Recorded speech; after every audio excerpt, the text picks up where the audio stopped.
Que la paix soit sur vous. Bienvenue sur Mizan TV en ce mois béni de Ramadan. Très heureux de vous retrouver pour une série d'entretiens qui seront consacrés à des sujets de société. Et pour en discuter avec nous, j'ai le plaisir de recevoir Mehdi, l'imam Mehdi. Bienvenue sur Mizan TV. Salam alaikum. Alaykoum salam wa rahmatullahi wa barakatuh. Merci de m'avoir invité. Très heureux de te recevoir pour t'entendre sur des questions alors que tu as peut-être abordées, mais pas forcément sous le même angle. Je vais introduire sur ce premier sujet, ce premier entretien que nous allons faire ensemble, puisqu'il sera consacré à la famille moderne. Quel rapport entretenons-nous avec la famille moderne? Une famille qui est traversée malheureusement très souvent par des questions de séparation, de divorce ou d'atomisation des familles, puisqu'on voit que la famille moderne se réduit très souvent à la famille, ce qu'on appelle la famille nucléaire, c'est-à-dire les parents et les enfants seulement. Que vaut la famille moderne? Quelles sont les causes et les conséquences de ces différents phénomènes d'atomisation? Je te laisse la parole, Mehdi. Quelle est ta vision? Quel est ton constat? Quelle est ton analyse? Toi qui es un homme de terrain, tu es un éducateur à ta manière, tu es un conférencier. Quelle leçon tires-tu de ton expérience, toi qui as été aussi confronté à ces questions sur le terrain? Alhamdulillah, wa salatu wa salam ala rasulillah wa ala alihi wa sahbihi wa man walah. Écoute, c'est une excellente question et c'est une question qui est contemporaine et très importante. Je pense que dans l'histoire de l'humanité, nous n'avons jamais été confrontés à autant de soucis, justement en parlant de la famille dite traditionnelle. Il y a énormément de choses qui se sont passées dans ces dernières années et on sait que même depuis la Seconde Guerre mondiale, le fait que la femme rentre dans le marché du travail, le fait qu'il y a eu également énormément de révolutions dites culturelles avec mai 68 et autres, on remarque que le schéma familial a complètement changé. On parle de famille nucléaire, ce qui est quand même nouveau en pensant papa, maman et enfants, alors qu'à l'époque, la famille était beaucoup plus élargie que ça. Il y avait justement un socle familial qui incluait et les grands-parents, qui incluait également les tontes, les tatas, et même les voisins qui faisaient partie même de la famille. Or là, maintenant, c'est chacun pour soi et Dieu pour tous, et la famille a véritablement changé, et dans ses mœurs, et dans son organisation. Au début, c'était une famille qui était dite patriarcale, où on savait qu'il y avait justement un chef de famille, avec la femme qui était, entre guillemets, le premier ministre, qui aidait justement à l'éducation et aux tâches, qu'elles soient professionnelles ou même ménagères dans la maison, parce qu'on dit souvent que la femme ne travaillait pas, alors que c'est faux. Elle travaillait énormément, que ce soit dans les champs, que ce soit à l'auberge, que ce soit dans la restauration. Lorsque le mari, justement, avait un métier, la femme l'aidait dans ce métier-là. C'était vraiment quelque chose qui était commun. Et aujourd'hui, on voit en fait que tout a été complètement fragmenté. Chacun a sa vie, et de cette vie individualiste qu'a l'homme, la femme et les enfants, on essaie de créer justement une famille. Et malheureusement, cette famille-là, elle est éclatée façon puzzle, pour reprendre Diar. On voit qu'il n'y a plus réellement de famille. Lorsqu'on sait que la femme n'est pas là toute la journée parce qu'elle travaille, que le papa également travaille, qu'on voit les enfants qui passent pratiquement toute la journée à l'école, en passant tôt le matin, en restant à l'étude, en passant par la cantine. On essaie en fait de créer justement cette unité familiale qui n'est que factice. C'est quelque chose qui est complètement biologique, un papa et une maman, des enfants, mais en réalité, le mot famille est beaucoup plus profond que cela. Qu'est-ce qu'on a perdu quand on parle tu parlais de famille traditionnelle, j'allais te demander comment tu l'as définie, mais finalement tu l'as fait en rappelant que c'était la famille dans les temps précédents était une conception, enfin d'ailleurs même très récemment en réalité, c'est pas si vieux que ça. C'est une famille élargie, les grands-parents, les oncles, les tantes, les voisins. Tu rappelais aussi les rôles les rôles traditionnels au sein de la famille. Qu'est-ce qu'on a perdu finalement dans la famille moderne telle qu'on la vit aujourd'hui, dans cet éclatement? Quelles sont les vertus, quels sont les effets que nous avons perdus en passant de la famille traditionnelle à la famille moderne ou post-moderne même? Un des effets les plus pervers que j'ai pu constater, c'est qu'en fait, le papa et la maman n'ont plus le rôle d'éducateur. Au début, on parlait vraiment dans un rôle d'élever les enfants, donc leur donner le gîte et le couvert, les soigner lorsqu'ils sont malades. Ensuite, on parle d'éduquer les enfants. Or là, les parents qui sont affairés justement dans leurs différentes fonctions, dans leurs différentes professions, bah, ils n'ont plus le temps d'éduquer leurs enfants. Donc, c'est qui éduque les enfants? C'est soit justement l'éducation nationale, alors qu'à l'époque, c'était pas l'éducation nationale, mais simplement l'instruction nationale. On a changé le nom du ministère. Et également la rue, les copains, les copines. Et aujourd'hui, malheureusement, un fait très nouveau, Internet, les réseaux sociaux. Donc, les parents n'ont plus cet effort d'éduquer leurs enfants. Ils ne sont plus là, malheureusement. Ils sont aux abonnés absents. Et donc, l'une des choses les plus importantes pour moi, c'est qu'en fait, les parents étaient une sorte de refuge, de socle, qui vont initier les enfants à cette future société ils vont initier des corolégionnaires, des concitoyens à vivre en société. Or, les parents ne le font plus, cette chose-là. Ils ne sont plus là dans la protection. Ils ne sont plus là à accompagner leurs enfants à l'âge adulte pour devenir justement des citoyens. Et cette perte de repères fait des ravages aujourd'hui. Euh, on n'est plus à l'époque où, comme on sait, à l'époque, c'était la famille qui présentait le futur mari ou la future épouse. C'était quelque chose qui se faisait vraiment très familièrement, pardonne-moi, familialement. Mais là, aujourd'hui, en fait, on laisse les enfants, les jeunes ados, les jeunes adultes, livrés à eux-mêmes. Juste pour la question du mariage. Tu sais que selon les dernières statistiques de l'INSEE, plus d'un mariage sur deux finit par un divorce. Ce qui était un cas vraiment marginal à l'époque. Hein. Et lorsque je dis à l'époque, c'est notre époque. Il y a 30 ans de ça, divorcer, c'était quelque chose de rarissime. Et bien là, aujourd'hui, c'est pratiquement une norme. Quelles sont les causes, justement? Est-ce que tu as observé, est-ce que tu t'es intéressé aux causes de ce divorce? Les causes sont multifactorielles. La première, c'est que on n'est plus à essayer de construire une mini-société à travers la famille, mais on est devenu très individualiste. L'homme, comme la femme, cherche d'abord à être carriériste, et on ne peut pas allier l'aspect professionnel des choses, parce que maintenant, je suis désolé, mais c'est vrai qu'on va parler d'énormément de sujets en même temps, mais l'objectif maintenant, c'est de réussir matériellement parlant. Il faut réussir matériellement parlant, et pour la réussite matérielle, il faut avoir un job qui va nous accaparer énormément de temps. Je ne peux pas me retrouver à m'occuper des enfants parce que on va avoir une perte justement financière, on va avoir une perte économique.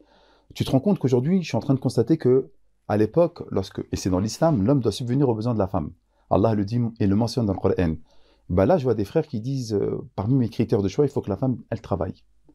Parce que il faut avoir le hall inclusif au Sofitel pendant les vacances d'été, il faut pouvoir aller au ski, il faut pouvoir acheter la maison. En fait, il y a des objectifs matériels, des objectifs économiques qui ont remplacé les objectifs sociologiques, les objectifs familiaux. Et ça, c'est très grave. Et c'est ce qu'on est en train de constater. Donc, à un moment ou à un autre, ça ne peut pas aller de pair. Parce que lorsqu'on a des enfants, on oublie également que ces enfants sont faits de chair et d'os et qui demandent en fait un entretien et psychologique et matériel. Mais là, on fait des enfants et on les oublie. On les inscrit dans les différentes crèches dès leur jeune âge. À peine ils sont sortis du ventre de la maman qu'on les met à la crèche. Pourquoi? Parce que la femme, elle doit vite retourner au travail. Et lorsqu'elle rentre le soir et qu'elle est fatiguée de cette journée harassante de travail et que le papa également, là, il y a des frictions. Mais moi, je me suis pas marié pour ça. Mais je comprends pas pourquoi tu m'aides pas, pourquoi tu fais pas ci. Et l'enfant qui est en train de pleurer, l'enfant qui demande du temps, etc., etc. Et donc, à un moment ou à un autre, comme on a des objectifs matériels et des objectifs de vie qui sont différents, parce qu'en fait, chacun a sa carrière, chacun a son salaire, ça clash. Et autre chose également, qui est le chef de famille? Pour qu'une entreprise fonctionne, pour qu'un navire puisse voguer, même en cas de tempête, pour qu'un chef de bord ou un commandant de bord dans un avion puisse voler, il faut toujours qu'il y ait un seul et unique chef. Mais lorsqu'il y a deux salaires, lorsqu'il y a deux, boss à la maison, et parfois même la femme, très souvent, surtout dans notre communauté, parce qu'elle a plus étudié ou parce que c'est plus facile pour elle de trouver un métier par rapport à l'homme, elle va avoir un plus gros salaire. Et donc maintenant, c'est qui va décider? Lorsqu'il y a deux boss dans une même maison, c'est très compliqué. Et donc, on va se retrouver à avoir des soucis de management. J'emploie le terme management sciemment parce que c'est du domaine professionnel. On veut manager une famille comme on veut manager une entreprise. Et là, on se retrouve à avoir beaucoup de problèmes. À l'époque, lorsque c'était patriarcal, c'était facile. Il y avait un chef de famille, il décidait, la femme venait le conseiller et ça roulait parce qu'en fait, on avait comme objectif premier, non pas de réussir matériellement parlant, mais d'élever un foyer, de construire un foyer. Or là, on veut construire une maison au lieu d'un foyer. À l'époque, on s'aimait, on voulait avoir de l'amour. Mais maintenant, en fait, ça doit être un échange réciproque. Si mon mari m'apporte quelque chose, je veux bien rester avec lui. Mais s'il ne m'apporte rien du tout, j'ai plus rien à faire avec lui. Alors qu'à l'époque, c'était vraiment vouer sa vie à sa famille. J'aimais mon mari avec ses défauts et ses qualités. Et j'aimais mon épouse avec ses défauts et ses qualités. On construisait quelque chose. Bah aujourd'hui, c'est plus le cas. On est dans un modèle qui est complètement différent. On est dans un modèle de modernité, de consumérisme et d'hédonisme, à la recherche perpétuelle d'un plaisir. Et dès que j'ai pas ce plaisir-là, bah, je suis plus là à sacrifier. Eh, j'ai pas signé pour ça, hein. On entend très souvent, je me sens pas épanoui, il me donne pas la meilleure version de moi-même. Toi, tous ces mots-là, j'ai un mari toxique, pervers, narcissique, qui sont revenus à la mode à cause des coachs spirituels ou des coachs mentaux, tu vois, ou mental plutôt. Et là, on se retrouve à avoir une famille qui est complètement décimée. Et c'est pour ça que je te parlais tout à l'heure de causes multifactorielles. Alors, moi, je relève trois niveaux de compréhension ou d'analyse, et je voudrais qu'on les aborde un par un pour justement avancer dans cette réflexion. Il y a le premier aspect, le premier niveau, c'est quand tu mettais en avant le fait que la femme est rentrée aujourd'hui dans le marché du travail, enfin aujourd'hui depuis longtemps maintenant, dans le marché du travail. Donc cette stratégie capitaliste qui a été opérée a modifié, a bouleversé, a redéfini les rapports sociaux et les rapports familiaux, hein, parce que tu disais que l'homme et la femme aujourd'hui travaillent. Mais quand tu l'expliques, on a l'impression que c'est un choix personnel, individuel, alors que il semble tout de même que pour beaucoup de familles, alors je dis pas pour tout le monde, pour beaucoup c'est un choix, mais pour beaucoup d'autres, ce n'est pas nécessairement un choix, étant donné l'explosion de la précarité, ce qu'on appelle la paupérisation, la baisse des salaires. Tout le monde ne gagne pas 2000 ou 3000 euros par mois.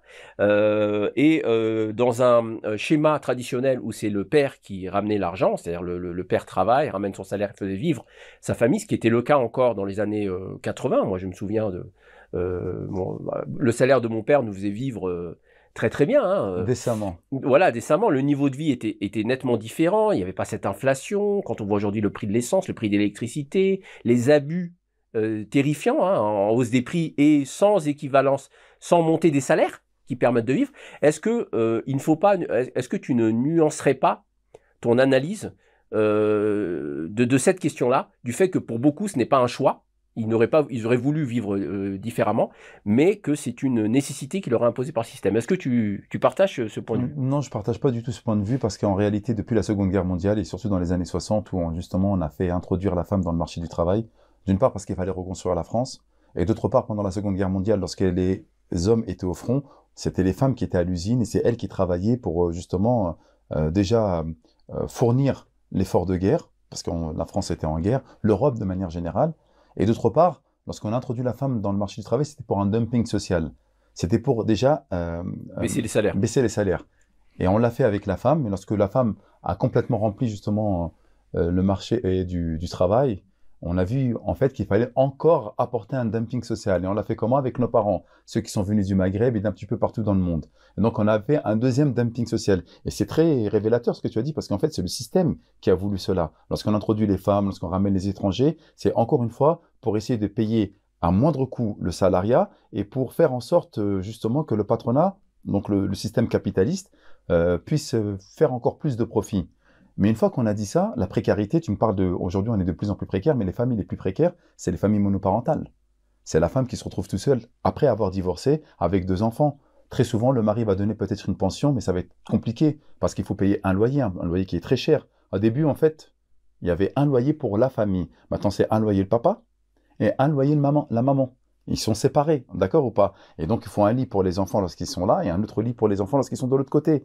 Et donc, cette paupérisation, cet appauvrissement justement de la famille traditionnelle se fait justement à cause du divorce. Lorsqu'on était tous sur un même foyer, ça suffisait largement. Il n'y avait pas justement énormément de points de dépenses. Et justement, cette précarité existe en d'autres termes à cause justement du divorce. Donc, de là à parler du style qu'il faut... à cause de la précarité, il faut que les deux puissent travailler. Non, je ne suis pas d'accord. Quand le salaire du mari, qui serait au SMIC par exemple, pas parce qu'il l'a voulu, mais parce que malheureusement ses perspectives ne lui permettent pas autre chose, avec une difficulté d'accès au marché de l'emploi aujourd'hui, mis à part quelques secteurs qui sont en tension,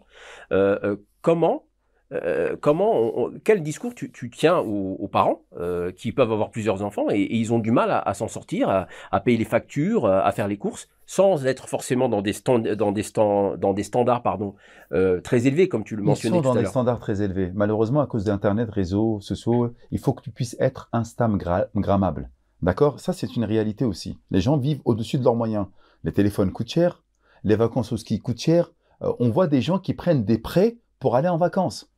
En France, de manière générale, lorsqu'on est une famille et qu'on a des enfants, la politique justement familiale encourage à faire des enfants. Et donc il y a des aides sociales, il y a les APL, il y a même lorsque tu es riche et que tu ne me demandes même pas, que tu as un salaire décent, chaque enfant vient avec ses allocations. Plus tu as d'enfants, et plus c'est facile, et plus on t'aide en France. Et si c'est pas la France, parce que la France, elle est très, comment dirais-je, sociale, à cause de la politique de la gauche à l'époque de Mitterrand et du regroupement familial, on voit que dans d'autres pays, les salaires suivent en fait.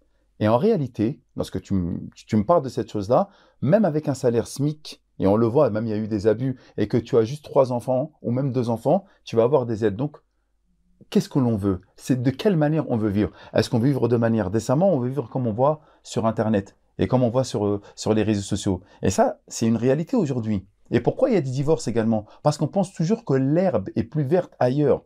Avant, on pouvait patienter sur les problèmes de son époux, de son épouse. Parce qu'en fait, lorsqu'on regarde Internet, lorsqu'on voit cette offre à profusion, que ce soit, entre guillemets, là, c'est l'imam qui s'exprime dans le halal ou même dans le haram, on voit qu'il y a justement énormément de moyens de penser que l'herbe est plus verte ailleurs. Alors qu'à l'époque, j'avais ma femme, j'avais mon époux, j'avais mes enfants, j'étais bien dans ma vie.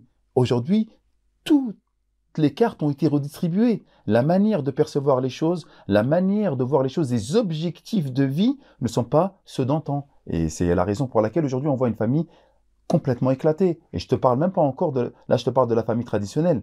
Mais il y a un autre point qui est arrivé aujourd'hui, c'est la théorie du genre et les familles homoparentales ou des familles qui vont se retrouver avec un polyamour ou des familles qui vont se rencontrer dans différents sites où on va dire non mais moi c'est pas comme ça que je vois les choses, ou c'est deux papas, ou c'est deux mamans. Donc tu vois, on se retrouve en fait dans une sorte de mélange des genres qui est complètement, euh, pour trouver un terme qui puisse être politiquement correct, hein, d'accord, mais un mélange des genres qui nous pousse, nous, à essayer de s'évertuer à trouver la bonne recette.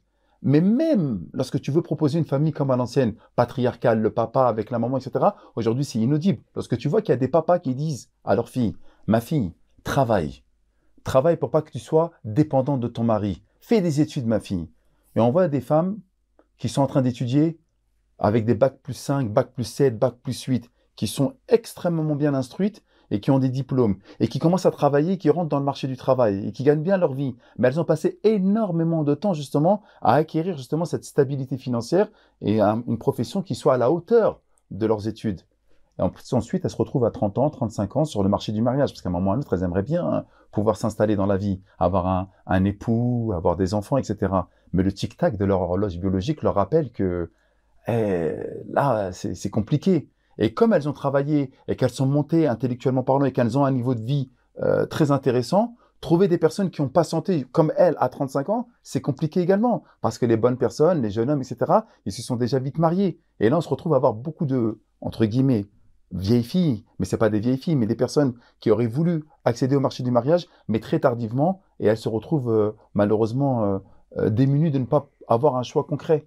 Est-ce que parmi les causes qui pourraient expliquer justement ce que tu viens de décrire, le phénomène social, sociologique que tu viens de décrire, est-ce qu'on peut pas tout de même, parce on met tout sur le compte, alors de la société fait beaucoup, hein, il y a le déterminisme joue, le déterminisme social est une réalité, hein, personne ne le nie, ou sur les choix de carrière ou les choix de vie pour les femmes, est-ce qu'il ne faut pas aussi faire preuve d'autocritique? Est-ce qu'on n'en est pas aussi arrivé là parce que on a constaté beaucoup de mauvais comportements d'hommes, de jeunes qui se mariaient, qui n'avaient pas forcément le sens des responsabilités, qui pouvaient voilà aussi abandonner leur famille ou disons ne pas jouer leur rôle de père quand ils sont mariés. Est-ce que ce constat critique, on l'entend souvent au sein de la communauté musulmane, hein, je ne parle pas à l'extérieur de la communauté musulmane, on l'entend aussi au sein de la communauté musulmane. Est-ce que tu partages ce constat-là, que finalement il y a aussi une part d'autocritique à avoir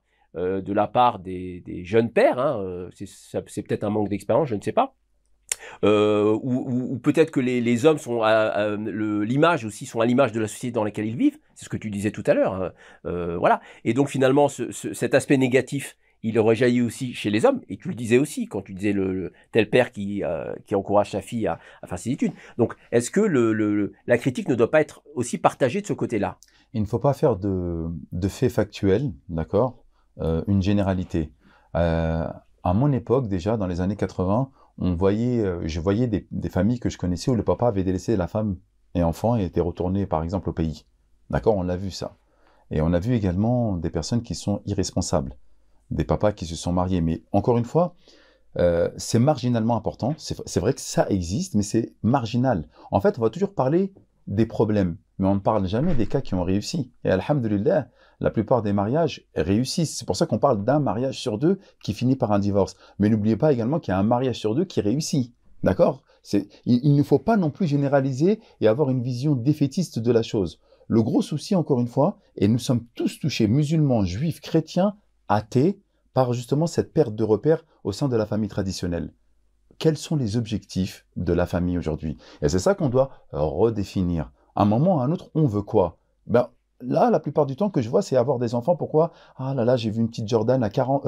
magnifique, toi, les petites paires de Jordan, là. Ah, je verrais trop mon petit bout de chou avec. Elles ont oublié les couches, elles ont oublié les pleurs, elles ont oublié l'éducation, elles ont oublié la crèche, elles ont oublié énormément de choses. On dirait que c'est un objet de consommation, le bébé. Comme le mari, c'est devenu un objet de consommation. Tout est devenu objet de consommation depuis que nous sommes petits, depuis l'avènement des écrans, depuis le fait qu'on parle de la ubérisation de la société où je peux avoir tout ce que je veux en commandant.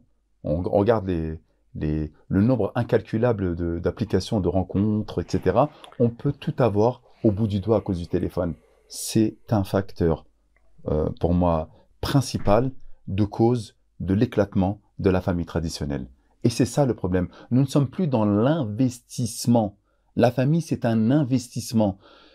Tu te rends compte qu'à l'époque, il était inimaginable de voir nos grands-parents en maison de retraite. La père et la mère surtout fait le brr dans le fait d'avoir la bienséance vis-à-vis des parents qui est liée en fait à l'unicité divine. Et là, on parle dans le Coran. On voit de plus en plus de familles, et d'ailleurs j'y vais dans les maisons de retraite, où tu vois des anciens qui sont en train de pleurer. Mon fils Mohamed m'a laissé. Ma fille Khadija m'a laissé. Ils viennent me visiter le week-end, mais regarde où je suis, mon fils. Est-ce que tu trouves ça normal? Alors qu'à l'époque, il y a 20 ans, 30 ans, c'était impensable de laisser sa mère ou son père. Je ne parle pas de cas de maladie grave, Alzheimer, etc., où là, on a besoin d'un accompagnement sanitaire, etc. Je ne parle pas de ça. Il y a des cas quand même qui sont extrêmes. Mais ça, c'est marginal, on ne parle pas de ça. Là, on voit de plus en plus de musulmans, parents qui se retrouvent dans les maisons de retraite. Et je ne te parle pas simplement qu'ici en France. Va en Algérie, va en Tunisie, et au Maroc également, il y a des maisons de retraite qui commencent à ouvrir. Et ça veut dire quoi ça? Encore une fois, c'est la même trame de fond. C'est une maladie collective qui concerne les musulmans, entre autres, et autres également communautés, c'est que nous sommes devenus individualistes. Nous ne sommes plus tournés vers la famille, vers la société, mais je suis tourné vers ma satisfaction personnelle. Et tout le contraire de ce qu'appelle l'islam. Le prophète, alayhi salam, il nous dit les personnes qu'Allah aime le plus, c'est celles qui sont les plus utiles aux gens. Or, aujourd'hui, je veux être le plus utile à moi-même avant de regarder vers la famille. Et le prophète, alayhi salam, dit dans une autre tradition, le meilleur d'entre vous, c'est celui qui se comporte le mieux, qui a le meilleur comportement caractère avec sa famille. Et moi, je suis le meilleur d'entre vous. Donc, encore une fois, lorsque nous avons fait l'effort nécessaire avec nos proches, femmes et enfants, au point même où le prophète dit que la meilleure des sadaqas, c'est celle que tu vas donner à ta femme et tes enfants. Si tu les nourris, si tu les mets à l'abri de la pauvreté, de l'indigence, c'est la meilleure sadaqa que tu puisses faire. Tous ces paroles, tous ces préceptes, tous ces principes de base dans l'islam, nous les avons oubliés. L'homme, il sacrifie même sa femme et ses enfants au détriment de la réussite matérielle. Il y a une personne que je connais, je donne des exemples pour que ça soit concret, extrêmement riche. Dubaï, penthouse, tous les étés, Sofitel de Marrakech avec le all inclusive, hein, donc petit déjeuner, boisson à volonté, etc. Sa femme lui dit, mais j'en ai rien à faire de tout ça, moi je veux ta présence. Ouais, mais c'est grâce à ça que tu as toutes ces choses-là, le ski, la clusa, etc. C'est grâce à mon travail. Mais je préfère gagner moins, mais t'avoir près de moi. Et c'est là où en fait, on voit que le matérialisme a gangréné toutes les communautés et principalement la communauté musulmane. Parce qu'avant, nous n'étions pas touchés par cela. La famille, encore une fois, a perdu en qualité à cause justement du fait qu'on s'est imaginé une vie belle à travers le matériel. Or, c'est pas ce que nous prône l'islam. Et toutes ces raisons-là ont poussé les gens à divorcer. Parce que lorsque je n'arrive pas, écoute bien, hein, à avoir un niveau de vie comme je l'avais imaginé. Et on voit des petites filles qui te commandent des dots incroyables. Ouais, je veux une Tesla en dot, je veux 25 000 euros, je veux ci, je veux ça. Mais qu'est-ce que tu racontes? Qala Nabi alayhi salam, wa aqalluhu baraka, la dot, moins elle est élevée, plus elle les mettra de la baraka, de la bénédiction. Ben, tout ça, ça vole en éclats. Non, il faut maintenant réussir matériellement parlant. On entend même des petites qu'on voit sur les réseaux sociaux. Je te donne plein d'exemples pour te dire, les amis, si vous n'avez pas les moyens, faites pas d'enfants. Alors que le Coran, il nous dit, attention, c'est pas parce que vous n'avez pas les moyens que vous ne devez pas faire d'enfants. C'est nous, c'est-à-dire Allah, qui vous nourrissons, vous les parents, ainsi que vos enfants. Et tu vois, il y a plein de principes qui volent en éclats comme ça. Tout ça à cause de quoi? À cause de la matérialisation de cette société. Nous cherchons la réussite matérielle, financière et économique avant la réussite spirituelle et familiale. Et ça, c'est un problème qui touche tout le monde. La solution, une des solutions, ou je ne sais pas, hein, je réfléchis à voix haute, est-ce qu'une éducation à la parentalité, c'est-à-dire au fait d'être parent, et donc au fait aussi d'être mari, au fait d'être épouse plutôt, est-ce que c'est quelque chose qui est envisageable? Est-ce que finalement nous n'aurions pas besoin de cela? Ou est-ce que c'est quelque chose qui n'a jamais existé en partant du principe que finalement c'est une expérience qu'il faut acquérir par soi-même, à moins peut-être aussi d'inclure l'expérience des familles élargies. On parlait tout à l'heure de modèles de famille élargie, qui pouvaient être aussi des espaces où une expérience se communiquait, où l'éducation était gérée par une famille élargie, donc pas seulement par deux parents. Voilà. Est-ce qu'une éducation à la parentalité serait la solution à ce problème?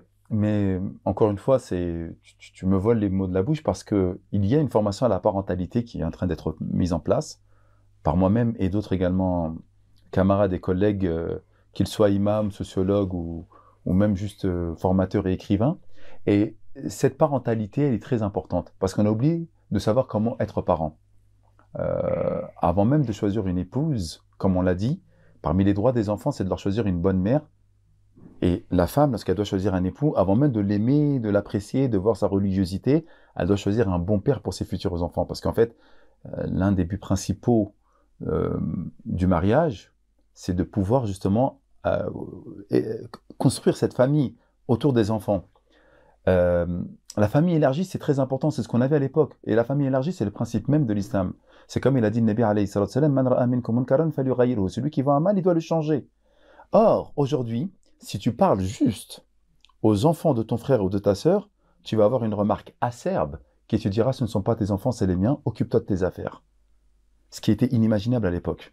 Si mon frère faisait une bêtise, qu'avait vu mon oncle ou même le voisin, et qui se mangeait une tarte, et que le voisin ou mon oncle racontait cette chose à mon père, il s'en mangeait une deuxième.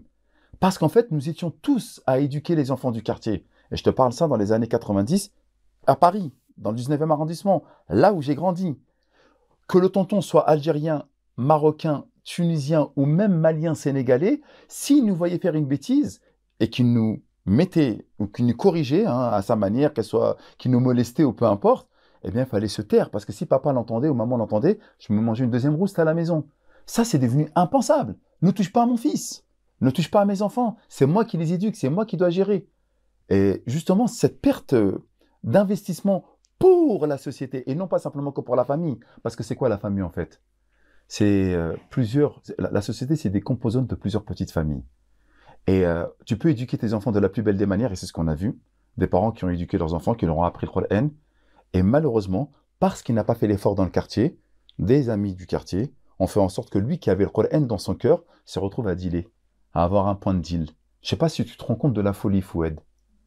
Une personne qui a tout le Coran, qui est parti l'apprendre, pendant le Ramadan, il fait le travail, on l'avance, et ce gars-là, il a un point de deal. Pourquoi? Parce qu'en fait, on a pensé simplement qu'à ses enfants, en oubliant en fait que cet enfant-là faisait partie d'un tout, d'une société, d'un quartier, d'un voisinage. Et le jour où on s'est perdu là-dedans, en disant « Ouais, mais non, mais ça, c'est moi, encore une fois, regarde, je te parlais d'individualisme tout à l'heure. » Ben, lorsqu'on pense individualiste, eh bien, en fait, on se perd. Parce que tu le veuilles, que tu ne le veuilles pas, tu vis parmi d'autres. Que ce soit des coreligionnaires ou des concitoyens, des personnes croyantes, non croyantes également.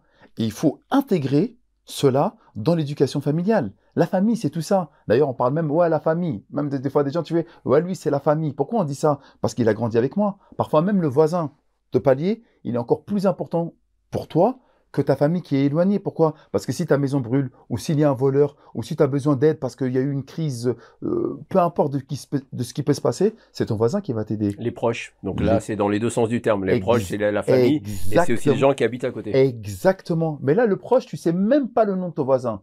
Tu sais même pas le nom de leurs enfants. Dès que tu rentres, tu fermes la porte, tu calcules plus personne. Or, l'islam, c'est pas à ça qu'il nous appelle. L'islam, je suis désolé, mais parce que ça fait partie de la famille, et c'est un problème qui touche à la famille, le jour où on a pensé que nous étions seuls et que nous devions éduquer simplement que nos enfants, c'est là, en fait, on a perdu notre cible. À savoir qu'en fait, la famille, elle doit être élargie. Oui, j'ai ma responsabilité devant Dieu, comme il a dit, Qu anfusakum wa ahlikum nara. Protégez-vous, vous, ainsi que les vôtres, donc femmes et enfants, d'un feu ardent. Ça, c'est le minimum nécessaire et c'est des comptes que tu devras rendre devant Dieu. Mais au-delà de ça, ta famille, c'est également les gens qui sont autour de toi. C'est ton clan, c'est ton voisinage, c'est ton quartier. Et les musulmans se sont perdus là-dedans. On arrive à ne plus justement se représenter cette famille élargie. Et c'est pour ça qu'on se retrouve dans des problèmes. Mais je ne sais pas si tu te rends compte. Toi, tu devrais parler, comme je dis, moi, si je devais parler à quelqu'un, non, mais occupe-toi de tes affaires, c'est pas tes enfants. Mais depuis quand on réfléchit comme ça? Comme il a dit le prophète Hassan, veux pour ton frère ce que tu aimerais pour toi-même. De la même manière que je vois la fille d'un tel ou le fils d'un tel en train de faire n'importe quoi, avoir un point de deal, etc. Eh, ton père, je le connais, Mohamed, c'est quelqu'un de bien, etc. Tu ne devrais pas faire ça. Ben non, nous, on passe, c'est pas ton problème, accélère. Ben ça, c'est également un problème gravissime qui a fait en sorte de refaire jaillir l'éclatement familial. Ça jaillit, c'est comme, tu vois, tu pensais qu'il n'y avait rien du tout, et d'un seul coup, tous les problèmes jaillissent. Mais qu'est-ce qui s'est passé? Je ne l'ai pas vu venir. Ben si, en fait, tu l'as vu venir. Parce que dès le début, tu pensais que tu étais seul. Tu étais un individualiste. Pour ne pas donner un terme péjoratif, tu étais égoïste, en fait. Tu ne pensais qu'à toi, à ta famille. Mais même la femme, hein. Je sais que je suis en train de partir dans tous les... Mais je te donne énormément d'exemples. Mais même la femme, le gars, il pensait que sa femme, elle lui était toute acquise. Mais ce qu'il ne sait pas, c'est que lorsque la femme, et là, il y en a beaucoup qui vont pas aimer, mais lorsqu'on était dans une famille patriarcale, où la femme s'occupait du foyer, je ne dis pas que la femme n'a pas le droit de travailler, il est nécessaire, et parfois et même très souvent, que la femme puisse travailler. Mais lorsqu'on se marie, et que l'on décide de se marier, et donc d'avoir des enfants, il y a donc des responsabilités à suivre derrière. Je ne peux pas simplement dire, ouais, je veux me marier, et en omettant et en mettant de côté les responsabilités qui vont en découler. Il y a eu un couple où on me dit, ouais, ça va très mal, etc. Et en creusant un petit peu, il s'est avéré que la femme est tombée amoureuse de son collègue de travail. Je suis désolé, là, je ne suis pas en train de faire du fait divers, mais c'est tellement réel. Parce que n'oublie pas également qu'il y a énormément de cas de tromperie, ou même de tromperie morale. Même si on Dans n'est les pas deux sens, hein, d'ailleurs. dans Les hommes beaucoup. aussi. Non, mais les hommes, les hommes, ça a toujours été connu depuis très longtemps. Mm. Et jusqu'à preuve du contraire, en islam, c'est une religion polygame. Donc qu'un homme puisse avoir plusieurs femmes, c'est quelque chose qui... Ouais, je voulais dire dans un cadre illicite. Dans un cadre illicite, l'homme est un coureur de jupons, on le savait. Et c'était beaucoup moindre chez la femme. Mais aujourd'hui, ça s'est complètement répandu. Pourquoi? Parce qu'on se retrouve à avoir justement la femme qui est exposée au regard des autres, par le biais du travail. Je te donne juste un exemple très concret. On ne va pas aimer cet exemple-là, mais je suis obligé de le donner. La femme, tous les jours, elle se pomponne pour aller au travail. Elle se fait belle. Et elle en a marre de se pomponner lorsqu'elle arrive le week-end, samedi, dimanche, là où son mari est avec elle. Parce que lui aussi, il travaille, tu vois. Donc, elle est belle à l'extérieur, mais à la maison, elle ne veut pas sortir de son pyjama et elle ne veut pas se maquiller, tu vois. Donc, elle est belle au regard des autres, mais pour son mari, elle diminue. Et c'est là où on dit que la routine tue. Elle s'installe dans cette routine-là. Donc, le gars, il dit, mais ma femme, je la vois toujours en pyjama ou fatiguée le soir après le travail. Tu peux en sourire. Vous ne le voyez pas, mais il est en train de sourire. D'accord? Donc, on peut voir, en fait, la femme qui est en train de se faire belle tous les jours pour aller au travail, mais là où elle doit se faire belle pour son mari, pour essayer de faire rejaillir la flamme, comme au début, ben non, ça marche pas. Et donc, lui, il voit sa femme toujours en pyjama, mais lui aussi, il a des collègues de travail de l'autre côté qui, elles, se font belles. Et donc, ça aussi, c'est une cause flagrante et réelle de quoi? De l'éclatement de la famille traditionnelle et une cause également de divorce. Lorsque je te parlais de multifactoriel, j'ai énormément de cas. Et tout ce que je suis en train de te dire, c'est factuel. C'est des messages que l'on m'envoie. Ça fait plus de 20 ans de da'wah. Et nous discutons dans un canal entre imams. Et nous revoyons comment dirais-je, ces questions tendancieuses qui reviennent à chaque fois. C'est terrible. Mais justement... Tendancieuse et tendancielle. Exactement. Et là, tu le vois. Qu'est-ce qui se passe? Mais en réalité, nous sommes exactement un maillon de la population nationale. Les problèmes qui touchent nos concitoyens non musulmans touchent exactement de la même manière la communauté musulmane. Donc de là à penser que nous sommes une sorte de bouffée d'oxygène ou une bulle complètement déconnectée de la société, c'est faux. La fornication, l'adultère, les cas de sida, les cas de viol, les cas de suicide, tous les cas qu'on pensait que la communauté musulmane ne pouvait pas être touchée, eh bien en fait on est en plein dedans. Donc il faut s'investir dans le traitement, la résolution de toutes ces problématiques sociales qui concernent tout le monde. C'est ça le message. C'est-à-dire les musulmans comme les autres doivent s'impliquer, s'engager à résoudre ou à diminuer la part de mal qui ressort de tous ces exemples que vous avez donnés, de ces problématiques sociales, de drogue, de délinquance et d'autres, pour justement que leur famille et la famille des autres ne soient pas atteints un jour ou l'autre. C'est ça le message? C'est l'imam qui parle. Il y a un mode d'emploi qui est le Coran et la Sunna. Il y a la famille patriarcale qui n'est pas propre à l'islam et aux musulmans, ni au judaïsme, ni au christianisme. À l'époque, en France, pas plus tard que dans les années 80, on parle de la révolution de mai 68, hein, d'accord ou pas? Ouais. Avant, c'était la famille patriarcale. Ça a toujours existé depuis des siècles et des siècles. Et on a vu énormément de choses qui n'ont pas fonctionné au fil des siècles, mais la famille a toujours été un socle commun qui était préservé parce qu'on suivait le schéma qui a été, comment dirais-je, un modèle depuis maintenant Qui a fait ses preuves, quoi. Qui a fait ses preuves. C'est pas les musulmans qui le disent, c'est pas les juifs, c'est pas les chrétiens. Ça a fait ses preuves. Et depuis justement l'avènement de la libération de la femme, d'un féminisme exacerbé, je ne parle pas du féminisme seul, mais d'un féminisme exacerbé où la femme veut être l'égale de l'homme, où elle pense avoir les mêmes aptitudes physiques, intellectuelles, émotionnelles que l'homme. Quand vous voulez dire l'égal de l'homme, vous voulez dire être un homme? Oui. C'est ça que vous voulez dire? C'est-à-dire qu'elle n'assume pas une féminité? Non, que je n'ai plus besoin de l'homme. C'est ça que je veux dire. Si je suis l'égal d'un homme, c'est que je n'ai pas besoin d'un homme en fait. La femme peut subvenir à ses besoins sans homme. Est-ce que la fonction de l'homme se réduit? Parce que vous l'avez dit plusieurs fois dans cet échange. Maintenant, je travaille, donc l'autorité de l'homme baisse. Donc là, l'autorité de l'homme ou la fonction de l'homme, du père, du mari, etc., c'est-à-dire la valeur ajoutée et l'importance et la richesse de la fonction de l'homme est corrélée, est associée à un salaire, à une rentrée d'argent. Absolument. Ça devient un critère matériel. Absolument donc, pas. Voilà, donc c'est quand même une question qui se pose. On peut l'entendre, merci de me permettre de préciser le propos, on peut entendre cette chose-là, mais on sait que le prophète, parce qu'il s'est marié avec Khadija, c'est elle qui lui a apporté justement sa stabilité économique et financière. Elle était richissime et c'est elle qui a fait au début travailler le prophète alayhi salatu wassalam. Elle ne travaillait pas parce qu'il y a beaucoup de confusion. Ouais, c'était une businesswoman, etc. Ben non, sinon elle n'aurait pas embauché le prophète sallallahu alayhi wa sallam pour aller faire justement le commerce en Syrie et c'est lui qui allait acheter les marchandises et les revendre. Parce qu'il y en a qui disent ouais mais non mais la femme elle peut travailler, etc. Et on utilise l'exemple de Khadija pour dire regardez c'était une businesswoman. Oui c'était une businesswoman mais elle payait des hommes pour justement faire ces tâches entre guillemets ingrates d'aller au contact du client et d'aller voyager pour aller justement vendre la marchandise. Je referme cette parenthèse. La femme, elle peut gagner autant que l'homme et elle peut avoir autant d'argent que l'homme. Mais lorsqu'on parle justement du système patriarcal, on entend le mot autorité. Al-rijalu qawwamuna 'ala an-nisa, le fameux verset qui a fait couler tellement d'encre. Mais moi, j'aime pas employer le terme d'autorité. J'aimerais plutôt parler de terme de protection. L'homme a la charge de protéger sa famille, financièrement parlant, économiquement parlant, religieusement parlant, socialement parlant. C'est ça la charge de l'homme. Et ça incombe à l'homme, lui qui est prêt justement à subir les agressions extérieures.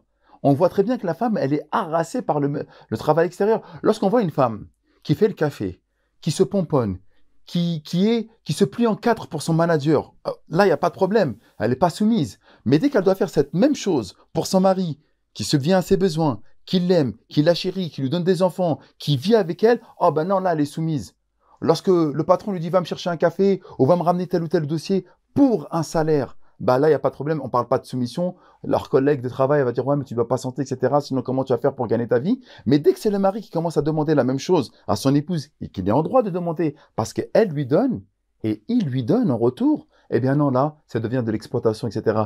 Et déjà, cette manière de percevoir les choses, à savoir que l'homme a une autorité sur la femme, c'est grave. Ça n'a jamais été le cas. C'est un partenariat, c'est une complémentarité. Et c'est ce qu'a fait le prophète, alayhi salatu wassalam, lorsqu'il était apeuré, qu'il venait juste de recevoir la révélation. Il a écouté les propos de son épouse Khadija. Ne t'inquiète pas, tu n'es pas fou. Et tu ne peux pas être fou. Tu as toujours été au service de l'autre. Tu as toujours aidé l'indigent, le nécessiteux, la personne qui était dans le besoin. Lorsqu'il a été fait Sulh al-Hudaybiyah et que les compagnons ne voulaient pas se raser la tête parce qu'ils devaient faire la Umrah et que vous ne voulez pas égorger leur sacrifice, il est rentré, Salama lui a donné un conseil, il a écouté le conseil de Salama, il a écouté son épouse, il y avait un partenariat, ils étaient ensemble, ils échangeaient. Ben ça, en fait, dans l'imaginaire des gens, l'homme, c'est quelqu'un de tyrannique, c'est le patriarcat, c'est le père fouetteur, d'accord? Et c'est lui qui est tout méchant, mais je suis désolé, c'est pas vrai. Lorsqu'on regarde la vie du prophète, lorsqu'on regarde comment les compagnons ont vécu, lorsqu'on regarde Fatima al-Fihri, etc., qui était une femme qui a créé la première université jusqu'à aujourd'hui, qui est encore en action après Zaytouna, ben là on remarque que non, c'est pas vrai. Faut arrêter dans l'imaginaire des gens. C'est eux qui ont créé un imaginaire où l'homme, al-Qawam, il a autorité. Il faut bien qu'il y ait quelqu'un qui prenne une décision finale. Oui, c'est l'homme. Parce que comme je le dis, dans toute société, dans toute entreprise, dans toute organisation, il faut qu'il y ait un décideur final. C'est l'homme. C'est comme ça et ça a toujours été comme ça depuis l'aube des temps. Pourquoi maintenant on devrait remettre cela en cause? Alors, on reparlera de la place de l'homme dans la société moderne dans un prochain entretien. Hein. D'accord. Peut-être pour terminer cette première partie d'un long entretien, concernant l'éducation des enfants. Vous avez parlé à plusieurs reprises, et c'est très important d'en parler, des réseaux sociaux, des écrans, des smartphones, de l'emprise. Donc, je crois qu'on peut parler d'emprise, voire même de possession, d'une certaine manière, des esprits humains par ces nouvelles technologies. Beaucoup de parents disent on nous a volé nos enfants. Quand on voit la place de ces écrans-là et qu'on voit que les écoles elles-mêmes rendent quasi obligatoire, parce que vous avez des applications maintenant comme Pronote pour donner les devoirs. Pour avoir les devoirs, vous devez avoir accès soit à un ordinateur, soit à un téléphone, quand il y a des absences de professeurs, etc. Comment on éduque ces enfants dans ce contexte, qui est un contexte d'aliénation, quelque part, hein, puisque l'esprit des enfants avec les addictions, on pourrait parler aussi des addictions aux notifications, etc. Voilà. Quel conseil vous donneriez à nos auditeurs pour réussir malgré tout à transmettre une éducation, au moins les fondamentaux, aux enfants dans ce contexte d'aliénation technologique? L'aliénation technologique est en premier lieu et à cause des parents. Jusqu'à preuve du contraire, les enfants n'ont pas un téléphone, un smartphone, téléphone intelligent, dans les mains, que si ce n'est à cause des parents. Les premiers qui ont annihilé et qui ont perverti la fitra, la saine nature de leurs enfants, c'est les parents. Si tu donnes un téléphone à ton fils ou à ta fille, ne t'étonne pas des conséquences désastreuses, tragiques, qu'il peuvent y avoir derrière. C'est des conséquences qui sont tragiques. J'ai mon ami, encore une fois, je donne toujours des exemples concrets, qui est chauffeur de bus. Il y a une femme qui toque à sa vitre derrière, elle est d'accord, à la RATP, et qui lui dit les enfants, ils font des choses pas bien. Lui, il est en train de conduire, il voyait pas. Il fait qu'est-ce qui se passe? Il fait regarder les enfants, ils regardent des choses pas bien. Et en fait, ils avaient un smartphone, ils regardaient du pornographique. 10 ans, 11 ans. Ils allaient au collège, ils les accompagnent tous les matins. Et là, elle a dit mais qu'est-ce que vous faites les enfants? Vous êtes sérieux quoi? Mais tout le monde regarde ça au collège. Enlevez-moi ça, etc. Il les réprimande. Parce qu'en fait, la dame, elle entendait le truc des enfants. Qu'est-ce qui se passe? Lorsqu'on a un couteau tranchant, on dit à son enfant, ne t'approche pas du couteau, tu risques de te blesser. Mais ça sera qu'une blessure physique.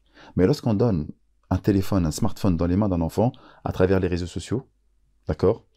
À travers la pornographie, à travers l'image illusoire qu'on leur propose dans les téléréalités, dans les influenceurs, tout aussi, et j'ai envie de nommer des gens, hein, parce que je regarde juste des influenceurs qui sont connus, d'accord, qui brassent des millions et des millions de personnes, bah, c'est nos enfants qui sont en train de les regarder. Mais comment ont-ils pu avoir accès à ces gens-là si ce n'est à cause des parents qui leur ont donné un téléphone?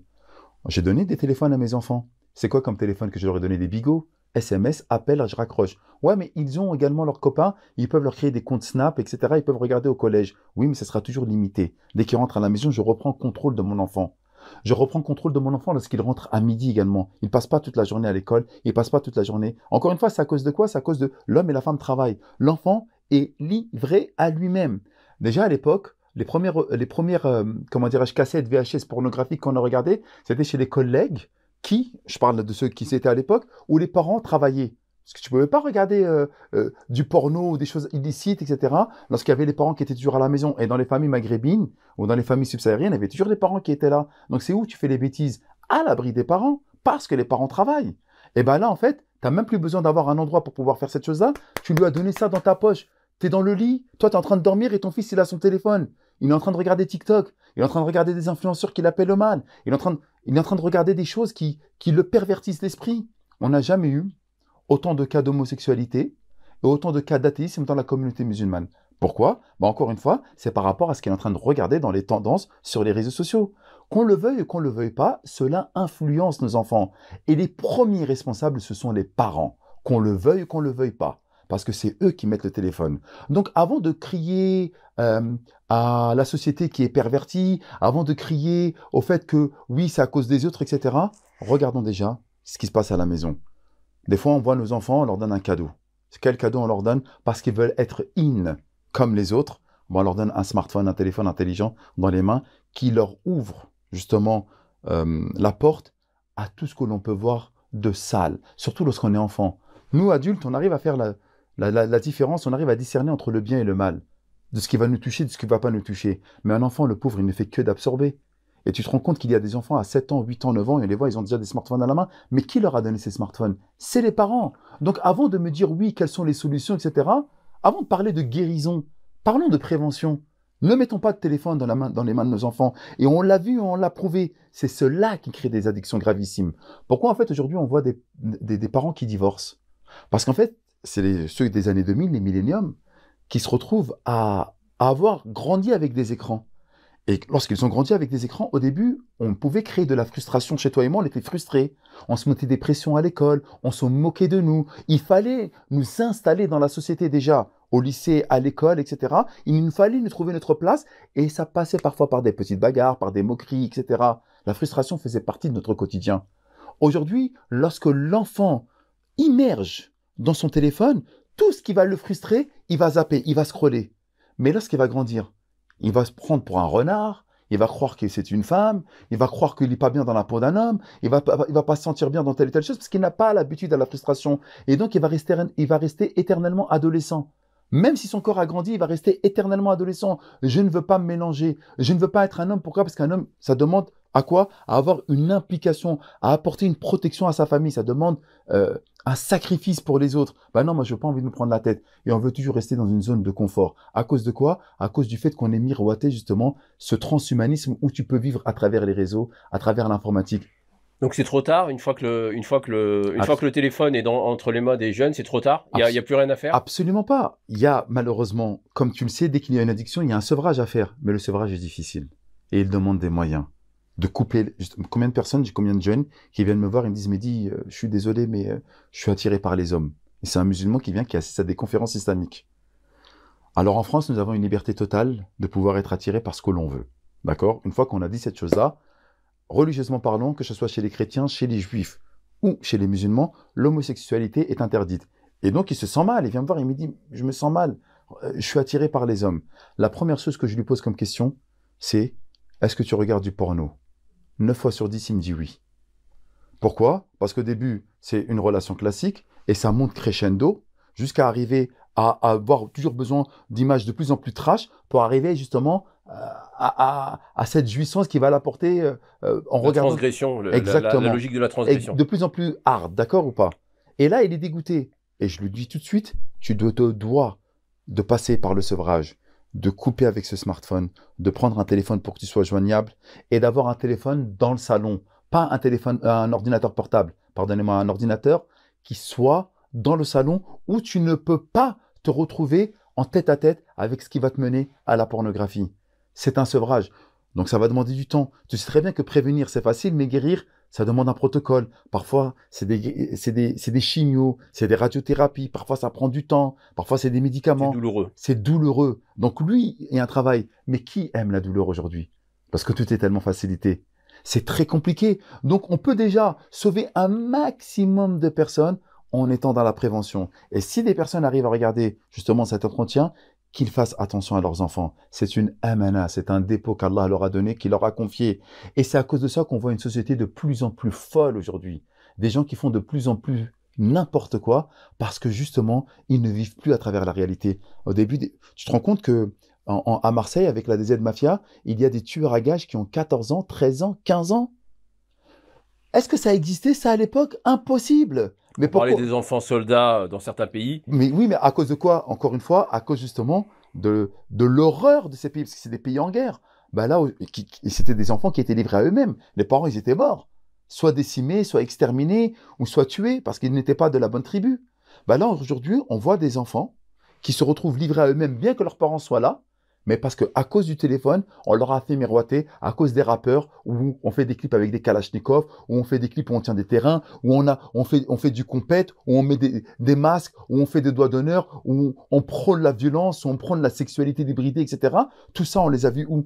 On les a vus dans les clips, on les voit dans les smartphones. Donc lorsque la personne, elle est déconnectée de la réalité et qu'elle ne se rend pas compte c'est quoi la prison, elle ne se rend pas compte c'est quoi doter la vie à quelqu'un. C'est pour ça que des fois, j'ai envie d'initier des gens à leur dire, venez laver les corps. On lave des corps des personnes qui ont été décimées par des balles. Ça, c'est la réalité. Et on le voit également, même eux, lorsqu'ils sont dans ce terrain-là. Ouais, s'il te plaît, l'imam, est-ce que tu peux venir faire une prière? Est-ce que tu peux venir laver mon corps? Ouais, mais il n'avait aucun rapport avec l'islam. Mais au moment où la mort les touche, là, ils se rappellent en fait qu'il y a quelque chose. Que c'est quelque chose de gravissime qui s'est passé. Tout ça à cause de quoi? À cause du téléphone. Donc, l'une des choses les plus importantes pour pouvoir éduquer nos enfants, c'est déjà comment dirais-je, prémunir, les préserver, les protéger de ce mal qui touche comme les adultes, comme les enfants, comme les femmes et comme les hommes, qui est ce téléphone, qui ouvre la porte à tout ce qui est mal. C'est terrible ce qui est en train de se passer. Et depuis qu'on est rentré dans l'ère des réseaux sociaux, en fait, on voit qu'il y a un taux de suicide qui a augmenté, un taux de divorce qui a triplé, des gens qui sont en perte de repères et identitaires. Tout ça, c'est à cause de quoi? C'est que les gens vivent de manière complètement virtuelle. Là, j'ai été peut-être un petit peu prolixe dans le fait d'éduquer les enfants, mais on ne peut pas y répondre comme ça d'une question. Mais déjà, qu'on ne donne pas le cancer qui va gangréner et la mentalité et la foi de nos enfants. Donc un message aux jeunes parents qui viennent d'avoir des enfants, ne leur donnez pas Il y a un message aux jeunes pas de aussi qui vont téléphone, nous regarder. Oui, ou aussi, les plus jeunes, ne leur mettez pas un téléphone entre les mains. Clairement. Et c'est Protégez-les. pas moi qui le dis, hein, c'est les pédopsychiatres, c'est pas les musulmans qui parlent. Hein. Alors là, c'est complètement généralisé, hein, c'est médical là. Merci beaucoup Mehdi pour ce premier entretien qui était consacré donc au rapport à la famille. Nous poursuivrons prochainement sur un entretien pour parler, pour développer, pour approfondir ce que tu as déjà initié dans cet entretien, à savoir la place de l'homme dans les sociétés traditionnelles et dans la société moderne.